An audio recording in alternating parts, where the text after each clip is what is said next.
let's go back a little bit in time, okay? Do y'all remember sitting on the patio at the farm ever and picking, like, shelling beans or peas or whatever?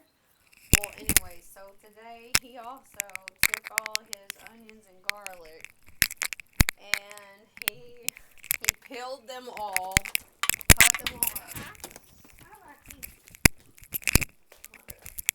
If the whole house smells like garlic, just so you know, Mom. There you go. Oh, look, I brought him some sausage from where is it? What do you do with it?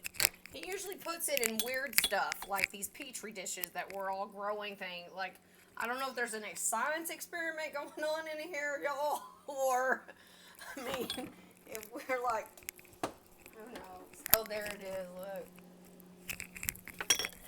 Look how he rides on it. How cute, right?